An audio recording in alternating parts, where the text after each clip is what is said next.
In the depths of human history, long before monotheistic religions dominated the global spiritual scene, there was a rich and diverse pantheon of deities that shaped the first civilizations. Gods and goddesses whose names were whispered with reverence and fear by millennia before being gradually erased, replaced or absorbed by new religious traditions. The rise of Yahweh worship, which would eventually become the only God of Judaism, Christianity, and Islam, did not happen in a historical vacuum. It was a gradual and complex process involving cultural, political, and theological transformations that are rarely mentioned in modern religious texts. The archaeological, linguistic, and historical evidence reveals to us a fascinating narrative on how Yahweh emerged from a much broader polytheistic context, and how older deities were systematically marginalized or reinterpreted to give way to a new religious view that would deeply shape the Western world. The history that is rarely told begins in the fertile lands of ancient Mesopotamia, cradle of the first human civilizations. Long before Abraham heard the call of their God, the Sumerians, Akkadios, Babylonians, and Assyrians worshipped a sophisticated pantheon of deities that controlled all aspects of human life. Enki, the god of wisdom and sweet waters; Enlil, lord of the air and storms; Inanna or Ishtar, the powerful goddess of love and war; Shamash, the sun god of justice; Sin, the god-moon of fertility. These were supreme deities whose temples rose majestically in cities like Ur, Uruk, Nippur, and Babylon. Their myths and stories, recorded on cuneiform clay tabuses, constitute some of the oldest religious texts of humanity, much prior to biblical texts. Stories such as Gilgamesh's epic, which contains narratives surprisingly similar to the biblical flood, demonstrate how older religious traditions directly influenced the stories that would later be considered unique Yahweh revelations. Moving west in ancient Egypt, we find another extraordinarily rich religious system that prospered for over 3,000 years. Ra, the sun god; Osiris, lord of the underworld and of the resurrection; Isis, the goddess mother and magic; Horus, the divine protector; Thoth, the god of wisdom and writing. These deities were at the center of a sophisticated religious system that deeply influenced neighboring cultures.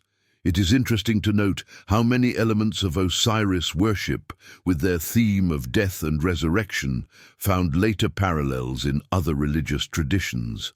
The conception of life after death, divine judgment and rewards or eternal punishments were developed concepts by the Egyptians long before they appeared in Abrahamic traditions. The very concept of monotheism temporarily emerged in Egypt during the controversial reign of Akhenaton, which tried to establish the exclusive cult, the solar disk, decades before the traditional dating of the Hebrew exodus of Egypt.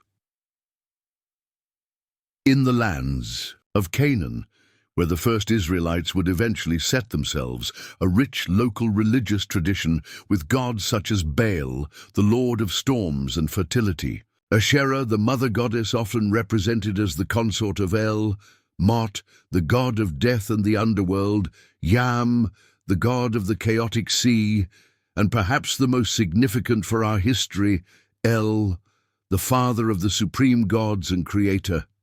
She was the head of the Canaanite pantheon, often represented as a wise and compassionate elder. His name, simply meaning God, was incorporated into many proper names and places, such as Bethel, house of God.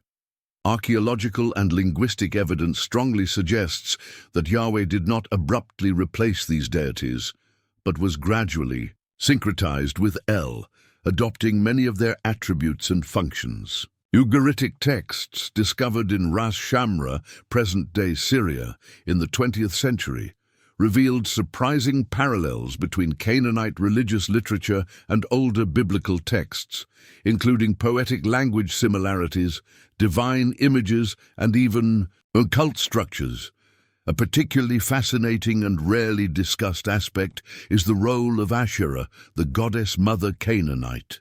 Archaeological inscriptions discovered in Kuklantlet Ajrud and Khirbet el-Kom, dating from the 9th and 8th centuries BC, mention Yahweh and his Asherah, suggesting that for many primitive Israelites, Yahweh was not worshipped alone, but had a divine consort. Numerous female statuettes, probably representing Asherah, were found in Israeli contexts, indicating the persistence of the goddess worship even during periods when official texts promoted a more monotheistic view. Only gradually, through religious reforms, such as those attributed to kings Hezekiah and Josiah in the 7th century BC, these practices, idolaters, have been officially suppressed, though never completely eradicated, as the frequent prophetic convictions of them demonstrate. In the neighboring Phoenician, Baal-hadad dominated as the powerful god of storms, while Melkart was the divine protector of the city of Tyre. Astarte, similar to Asherah Canaanite, was worshipped as a powerful goddess of love and war. The Phoenicians, as great navigators and traders of the ancient Mediterranean, spread their cults to distant colonies like Carthage, where Baal-Hamon and Tanit became supreme deities. It is significant how biblical texts often portray the Phoenician, especially Baal gods, as Yahweh's main antagonists, suggesting not only theological differences, but also political and cultural tensions between Israelites and their coastal neighbors. The famous contestation between Elijah and the prophets of Baal on Mount Carmel, narrated in 1 Kings 18, can be read not only as a religious confrontation, but as a reflection of the complex dynamic power in the region. In northern Mesopotamia, the Hittite Empire flourished with its own syncretic religious tradition, incorporating Hurrian, Mesopotamian, and Indo-European elements. Teshub, the god of the storm, Hebat, your consort, and Gumarbi, the ancient father of the gods whose stories of castration and conflict with younger generations of deities have remarkable parallels with later Greek myths. More to the east, in the highlands of Persia, present-day Iran, Zoroastrism emerged as one of the first religions that emphasized cosmic dualism. Ahura Mazda, the supreme god of wisdom and creator of all that is good, was in a perpetual fight against Angra Mainyu, Ahriman, the destructive spirit. This dualistic conception of good against evil, of cosmic forces in opposition, profoundly influenced the subsequent development of Judaism in the post-Babylonian period, especially in concepts such as angels, demons, and the final eschatological battle between divine and evil forces. The ancient Vedic religion, precursor of Hinduism, with its deities as Indra, the warrior god and the lord of the storms, Agni, the god of sacred fire, and Varuna, the guardian of the cosmic order, developed in parallel in the plains of the Indian subcontinent.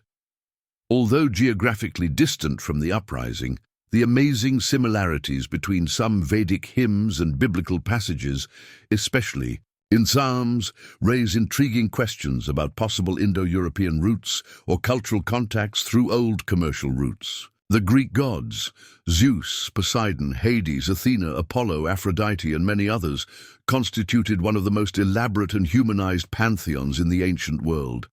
His stories, immortalized in works by Homer and Hesiod, were not mere entertainment, but reflected profound issues about the human condition, destiny, morality, and the relationship between mortals and immortal. Posterior Greek philosophy, which would influence Christian theological thinking so much, emerged in critical dialogue with these mythological traditions. However, despite the richness and sophistication of these ancient religious traditions, they were gradually marginalized, demonized, or forgotten as Yahweh-centered monotheism gained predominance. This process did not happen overnight, nor was it simply the result of divine revelation, as is often presented. It was a complex transformation, involving multiple historical, political, and cultural factors that are rarely discussed in traditional religious circles. History traditionally told about Israeli monotheism usually begins with Abraham receiving a divine call to abandon the polytheism of his ancestors and follow the only true God. This narrative of abrupt revelation is powerful and has deep theological meaning. But historical and archaeological evidence suggests a much more gradual and complex process. The first biblical texts, when examined carefully, contain numerous traces of a more pluralistic religious context. The first commandment, "You will not have other gods beyond me," does not necessarily deny the existence of other deities, only prohibits their worship by the Israelites. Phrases like, "Who is you like you among the gods, O Lord?" Exodus 15:11, or references to the divine council where Yahweh chairs among other heavenly beings, Psalm 82, suggest a worldview where multiple divine entities were recognized, although subordinate to Yahweh. This early stage, which scholars call practical monotheism or monolatry, worship of a god without denying the existence of others, seems to have characterized the primitive Israelite religion. Archaeology confirms this. More tiny view. Excavations in Israeli sites of the periods of Yin and II, approximately 1200–586 BC, reveal much more diverse religious practices than the text's Bible later would portray as orthodox. Female terracotta figures, probably representing Asherah, amulets with images of Egyptian gods, local altars and family shrines all indicate that the daily religious life of the ancient Israelites was more syncretic and pluralistic than later official narratives would admit. Even Solomon's temple in Jerusalem, often imagined as a bastion of monotheistic purity, contained iconographic and architectural elements surprisingly similar to Canaanite temples and contemporary Phoenicians. The process of consolidation of exclusive monotheism seems to have accelerated significantly during the period of Babylonian exile, 586–539 BC, and the subsequent Persian period. Facing the trauma of the destruction of Jerusalem and the Temple, and living as a minority on foreign land, Israeli religious leaders developed a theology that explained their misfortune as punishment for religious infidelity and idolatry. The exclusive worship of Yahweh and the absolute rejection of other deities became crucial markers of ethnic and religious identity for a diaspora community. It was during this period that many biblical texts were compiled, edited, or written in their final forms, now presenting a retrospective historical view that emphasized the original antiquity and purity of Yahwista monotheism, while condemning any deviation as apostasy. At the same time, theological concepts absorbed from other religious traditions, especially from Persian Zoroastrianism, were incorporated into the emerging religious vision. Angels and demons as spiritual agents, apocalyptic expectations of final judgment, and a dualistic cosmology contrasting light and darkness forces. These elements, practically absent in the older Israeli texts, became central to the Judaism of the Second Temple, and later for the nascent Christianity and Islam.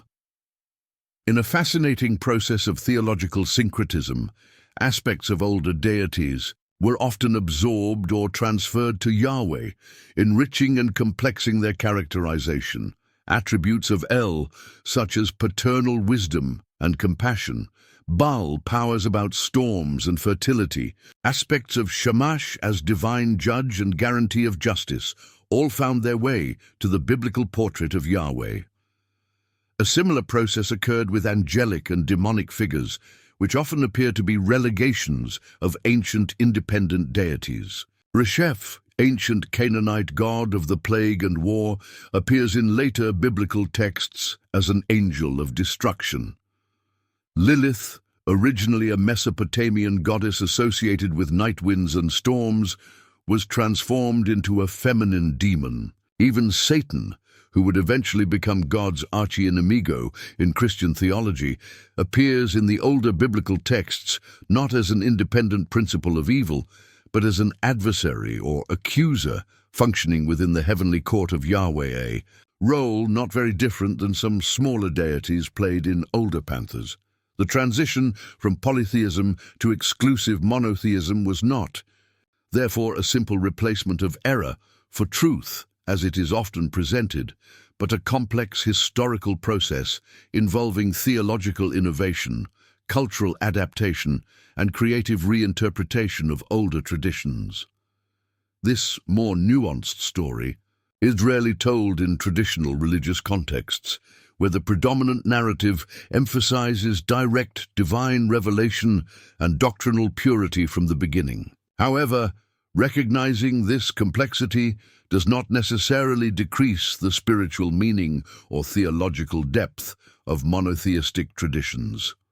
On the contrary, it can enrich our understanding of how religious ideas evolve and develop in response to specific historical circumstances, and how new theological perspectives emerge in dialogue with, not in isolation of, the broader cultural environment. As Christianity emerged and spread throughout the Mediterranean world in the early centuries of the Common Era, it found an incredibly diverse religious environment. The Roman Empire housed not only the traditional Greek and Roman cults, but also a myriad of Eastern mystic religions, the worship of Isis and Egyptian of Egypt, the mysteries of Eleusis, the cult of Mita, popular among Roman soldiers, the rites of Cybele and Actis from Asia Minor, and many others. These traditions offered intensely personal religious experiences, promises of individual salvation, and communities of closely linked initiates, elements that nascent Christianity would also emphasize. The surprising similarities between some Christian narratives and older myths, the virginal birth, the death and resurrection of divinity, the sacrament of communion, have often been noted, although the meaning of these similarities is intensely debated. When Christianity eventually became the official religion of the Roman Empire in the 4th century, a systematic process of suppression of older religious traditions began. Temples were converted into churches or destroyed. Pagan festivals were Christianized or prohibited, and non-Christian religious texts were often lost or deliberately destroyed. However, even in this substitution process, many elements of the older religions survived in transformed forms. Christian saints often assumed functions and characteristics of local deities. Christian feasts were strategically positioned to coincide with ancient seasonal celebrations, and pagan images and symbols were reinterpreted in a Christian context. The Virgin Mary, in particular, absorbed many attributes and functions previously associated with goddesses such as Isis, Diana, and Cybele, the Divine Mother, the Queen of Heaven, the compassionate intercessor. A similar process occurred with the emergence and expansion of Islam from the 7th century. The Quran explicitly positions his message in relation to pre-Islamic Arabian traditions, rejecting Kaaba-associated polytheism in Mecca, where figures such as Allat, Al-Uzza, and Manat, 3 goddesses, often described as daughters of Allah, were venerated along with hundreds of other tribal deities. However, Islam has incorporated Kaaba itself and many rituals associated with it, reinterpreting them as monuments to Abraham's original monotheism, later corrupted by polytheistic innovations. The 3 goddesses in particular are mentioned in the Quran, although their veneration is explicitly rejected. This episode became controversial due to the so-called satanic verses, alleged temporary revelations later revoked, which would have allowed the intercession of these goddesses. In all these religious transitions, from Mesopotamian and Canaanite polytheism to Israelite monotheism, Judaism to Christianity, and from pre-Islamic Arab religions to Islam, we observe a consistent pattern, not an absolute rejection of the religious past, but a complex process of continuity and transformation. Ancient deities did not simply disappear. They were reinterpreted, subordinate, demonized, or absorbed. Religious practices were not merely abandoned, but adapted and resignified. And sacred texts did not emerge in isolation, but in creative dialogue with broader literary and mythological traditions. This more tiny understanding of religious evolution offers a valuable perspective on the nature of religious traditions as dynamic historical and cultural phenomena. Far from reducing its spiritual meaning, this view can enrich our appreciation of deep theological creativity and cultural adaptability that characterize the development of great religious traditions. Recognizing the forgotten deities that preceded or coexist with Yahweh is not an exercise in religious discredit, but an opportunity for a deeper and more historically informed understanding of the complex roots of monotheistic traditions that shaped Western civilization so deeply. What makes this story particularly relevant today is how it can inform our understanding of religious pluralism and interreligious dialogue in the contemporary world. The boundaries between religious traditions are rarely as rigid or impermeable as we often imagine. Religious ideas, practices, and symbols often transit among different communities of faith, being adapted and reinterpreted along the way. Recognition of this historical fluidity can encourage a more open and respectful approach to current religious diversity. In addition, this story reminds us that religious texts and traditions do not exist in a historical vacuum. They emerge in specific cultural contexts, responding to particular social, political, and intellectual circumstances. Recognizing this contextuality does not necessarily diminish its spiritual authority or meaning, but invites us to a more sophisticated hermeneutics that considers both the original and continuous historical context reinterpretation of these texts over time.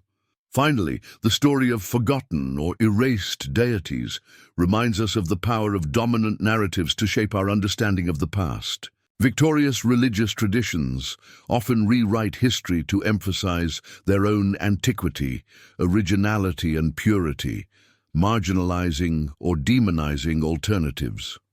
Recovering these more complex narratives is not just an academic exercise, but it can have profound implications for how we understand the nature of religion and its evolution over time. In the end, the story of the gods who came before Yahweh is not simply a ahistorical rise or an obscure detail of interest only for scholars. It is a window for the incredible diversity and richness of human religious experience over the millennia. It is a reminder of the remarkable theological creativity and cultural adaptability that characterize the development of religious traditions. And it is an invitation to a deeper and more tiny understanding of the complex historical roots of monotheistic traditions that continue to exert such a profound influence on the contemporary world. When we contemplate this broader story, we are invited to recognize that the religious journey of humanity has not been a linear path of error to truth, from primitive to advanced, but continuous and multifaceted exploitation of the deepest issues of human existence, the meaning of life and death, our relationship with the cosmos and each other, and the ultimate nature of reality. In this exploitation, each religious tradition, from the ancient Mesopotamian fertility cults to the sophisticated monotheistic theologies, represents a sincere attempt to articulate significant answers to these perennial questions. This most inclusive and historically informed perspective does not necessarily decrease commitment to a particular religious tradition. On the contrary, It can enrich this commitment, situating it within a broader context of human spiritual pursuit over time. It can help us see our own tradition not as a static and isolated entity, but as part of continuous and dynamic conversation on issues of lasting meaning and value. And it may encourage us to bring other traditions not with suspicion or disdain, but with genuine curiosity and respect for their unique contributions to this shared conversation. The forgotten deities that preceded or coexist with Yahweh, so they are not mere relics of a surpassed religious past, but witnesses of the remarkable diversity and depth of human spiritual pursuit. Its rediscovery and reassessment is not an act of religious irreverence, but an opportunity for a richer and more nuanced understanding of the complex tapestry of religious traditions that have shaped and continue to shape human experience. By recovering these more complete stories, we can develop deeper appreciation not only by the religious past, but also for the present and future of inter-religious dialogue in our increasingly diverse and interconnected world. In concluding this exploration of the deities that preceded Yahweh, we must resist the temptation to simply replace one dominant narrative with another. The history of religious evolution is too complex to reduce simple formulas or monocausal explanations. The development of monotheism was not simply a case of political manipulation or priestly control, as some revisionist narratives suggest. Nor was it simply the result of direct divine revelation, untouched by historical and cultural factors, such as traditional narratives often claim. It was most likely a multifaceted process involving genuine theological innovation, creative adaptation to changing historical circumstances, and continuous reinterpretation of traditions inherited in the light of new perceptions and experiences. What is more remarkable, perhaps, is not that old deities have been erased or forgotten, but their echoes and influences continue to resonate within their own traditions that have nominally replaced them. In the pages of the Hebrew Bible, the rituals of the Christian Church, the practices of Islam, and in folkloric and popular traditions that exist alongside these formal religions, we can discern the lasting features of these older deities. They remain with us, not as idols in abandoned temples, but as elements incorporated into the living fabric of contemporary religious traditions. This is perhaps the deepest lesson in this history, that the human religious journey is not characterized by radical ruptures and new absolute beginnings, but by continuity and transformation, by constant reinterpretation and renewal. Ancient deities were not simply banned for oblivion, have been transformed and reincorporated into new religious configurations. And this process continues today as religious traditions evolve in response to new circumstances and challenges. In contemplating the vast panorama of human religious history with its numerous deities, rituals, myths, and sacred texts, we are invited to a more humble and open perspective on our own position in this continuous history. No religious tradition exists in isolation or emerges ex nihilo. All are part of continuous conversation about the deepest issues of human existence, a conversation that transcends cultural and temporal borders and continues to evolve in our own time. The gods to Yahweh, far from mere archaeological curiosities or obstacles surpassed on the way to a purist religious truth, are crucial participants in this continuous conversation. Their stories, attributes, and functions continue to inform and enrich our own religious understandings, often in ways we do not fully perceive. Recovering these deeper connections is not an act of religious infidelity, but an opportunity for a richer and more textured understanding of the incredible depth and complexity of human spiritual pursuit over the millennia. May we then address The study of these ancient deities not with condescension or disdain, nor with romantic nostalgia for an idealized pagan past, but with genuine curiosity and respect for its lasting significance. And that this study can help us develop a deeper appreciation not only by the religious past of humanity, but also by the continuous religious and spiritual explorations that characterize our own age.